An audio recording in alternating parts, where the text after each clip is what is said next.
Hablas español? Parlez-vous français? 你会说中文吗? If you answered sí, oui, or 会, and you're watching this in English, chances are you belong to the world's bilingual and multilingual majority. And besides having an easier time traveling or watching movies without subtitles, knowing 2 or more languages means that your brain may actually look and work differently than those of your monolingual friends. So, what does it really mean to know a language?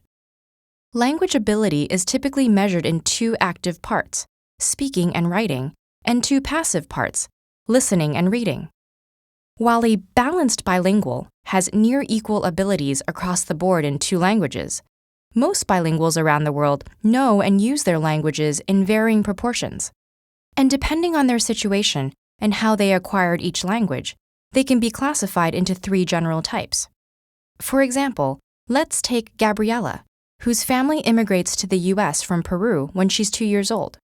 As a compound bilingual, Gabriella develops 2 linguistic codes simultaneously with a single set of concepts, learning both English and Spanish as she begins to process the world around her.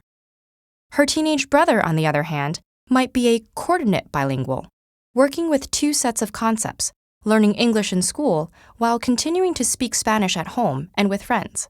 Finally, Gabriella's parents are likely to be subordinate bilinguals, who learn a secondary language by filtering it through their primary language. Because all types of bilingual people can become fully proficient in a language regardless of accent or pronunciation, the difference may not be apparent to a casual observer. But recent advances in brain imaging technology have given neurolinguists a glimpse into how specific aspects of language learning affect the bilingual brain. It's well known that the brain's left hemisphere is more dominant in analytical and logical processes, while the right hemisphere is more active in emotional and social ones. Though this is a matter of degree, not an absolute split.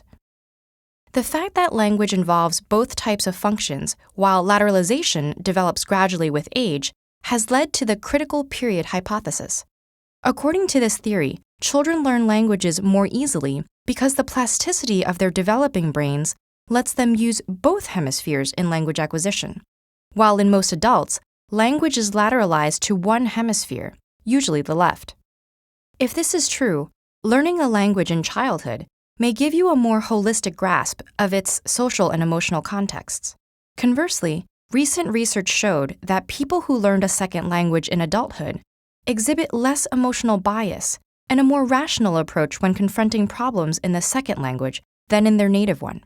But regardless of when you acquire additional languages, being multilingual gives your brain some remarkable advantages.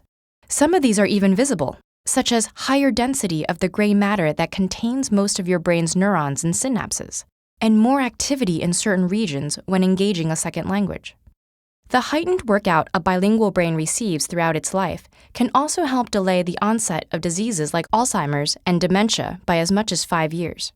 The idea of major cognitive benefits to bilingualism may seem intuitive now, but it would have surprised earlier experts.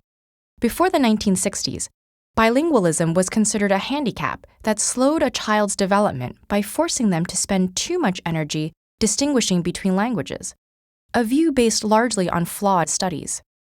And while a more recent study did show that reaction times and errors increase for some bilingual students in cross-language tests, it also showed that the effort and attention needed to switch between languages triggered more activity in, and potentially strengthened, the dorsolateral prefrontal cortex.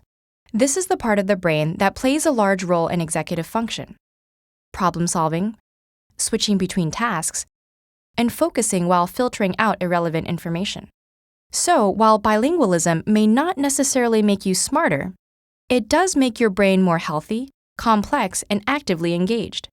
And even if you didn't have the good fortune of learning a second language as a child, it's never too late to do yourself a favor and make the linguistic leap from hello to hola, bonjour, or ni haos.